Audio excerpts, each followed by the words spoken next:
You know, some folks walk through life with a certain swagger. Others, well, others walk with a limp.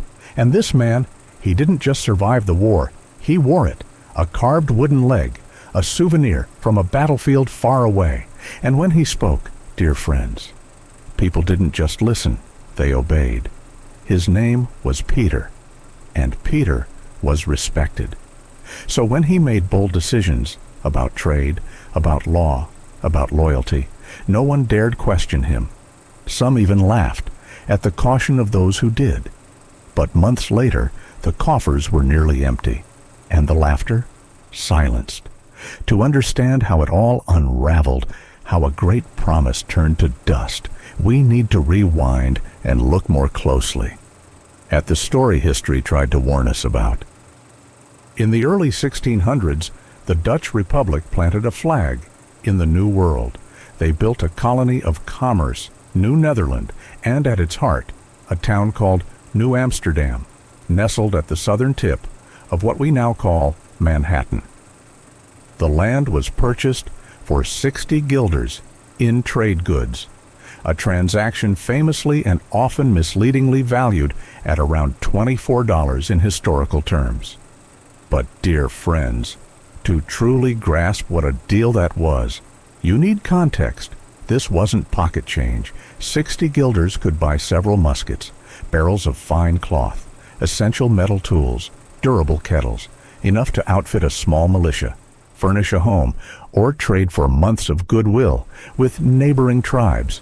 And in return, they received an island that would become one of the most valuable pieces of real estate in the world, a natural harbor that opened to global trade, fertile land, strategic position, the very heart of commerce, before anyone even knew what that would one day mean.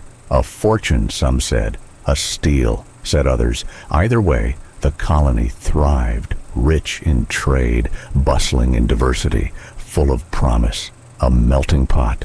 Even then, a place where dozens of languages filled the streets, where people from across Europe and enslaved Africans made up the population. A colony of contrasts, of liberty and restriction, wealth and want. But its leadership, that was less certain. Orders came from across the Atlantic, not from a king, but from a company, the Dutch West India Company. Their mission wasn't empire, it was profit. Earlier, governors had begged for help, soldiers, cannons, support, but the company remained silent. Still, the chaos in New Amsterdam couldn't be ignored forever. They needed someone decisive, someone unshakable, someone with an iron will. So they sent a man named Peter, a former soldier, a strict Calvinist, a man forged by war and driven by certainty. He brought order, yes, but he also brought control. He taxed goods until the market slowed. He restricted trade that once made the colony flourish. He silenced Quakers, banished Lutherans, ignored counsel, and slowly turned allies into critics. Still, Peter believed it was necessary. That strength would preserve the colony. He wasn't just enforcing rules. He thought he was saving their future, but the same confidence that brought structure would soon bring collapse. Because sometimes, dear friends, an iron will can bend, and sometimes unshakable conviction is just plain stubbornness. By the 1660s, the colony stood in a dangerous position, squeezed between English power in New England and Virginia. Peter prepared for battle, not with diplomacy, but with an iron grip. He raised tariffs, tightened laws, disregarded dissent, and with each firm hand, with every silenced voice, he built an invisible wall between himself and the very people he governed, a wall of his own making. Merchants grew angry, religious minorities were pushed out, his own advisors were silenced. He saw danger, but the danger he missed was within. And isn't that still true today?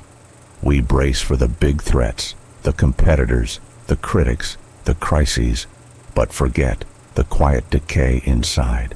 We build systems to protect ourselves, yet neglect the people they affect. We double down on control, when what we need most is connection. In self-improvement, in leadership, in life, it's often not the enemy at the gates that undoes us. It's the ego in the mirror. Because we don't lose everything all at once. We lose it, decision by decision, blind spot by blind spot. We don't lose a city all at once. We lose it handshake by handshake. We lose it handshake by shove, until one day the walls we thought were protecting us are the very ones that shut everyone else out. A fool and his money are soon parted. It's a proverb that doesn't just warn us about spending, it reminds us that wealth without wisdom is just a countdown to loss. It doesn't say the fool is poor or uneducated. It says he doesn't see what his choices are doing to him. He doesn't see that even a fortune can slip through fingers, guided by pride.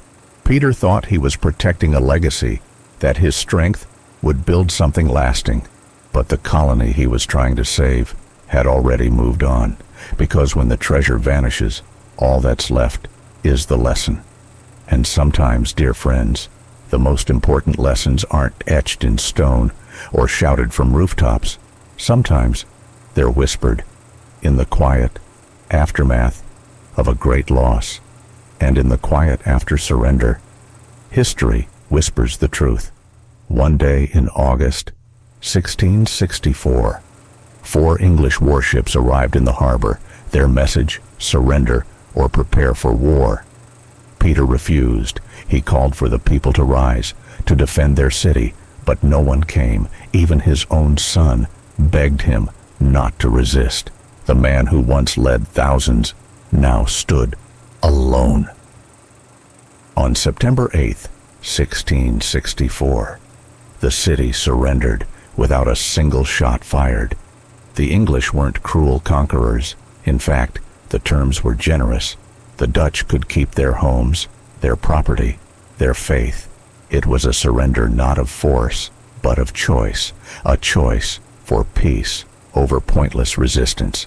They called it the Tobacco Box Treaty, because legend says the terms were drafted on the lid of a tobacco box.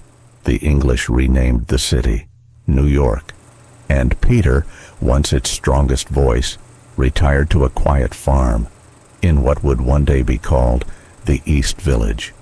The Dutch had held the land for 40 years, built it from barter and ambition. But in the end, they lost it not to war, not to bullets, not to bayonets, but to blind spots, the ones no cannon could breach. But pride always does. They got the island cheap, an unimaginable deal for what it would become, a piece of land now home to skyscrapers, to global banks, to one of the world's most iconic cities. They secured it for the price of tools and cloth, and yet they lost it not to fire, not to siege, but to silence, to decisions made in rooms without listening, to a man too sure of himself, and a people who had finally had enough, because being in charge doesn't mean you're right, and holding power isn't the same as holding wisdom. When the end came, it wasn't with a bang, it was with a shrug. Peter wasn't just any leader. He was Peter Stuyvesant, the last Dutch Director General of New Netherland. And for all his faults, he also laid the foundation of a future empire. It was under his command that a wall was built to defend the colony's edge, and that wall would one day give its name to one of the most powerful streets on earth, Wall Street. He also helped establish New Amsterdam's first public school. He ruled with pride, but ignored the warnings, governed with certainty, but lost the people, and it was the wall he built to keep enemies out. That would one day surround the richest street on earth. And now you know the truth of the story.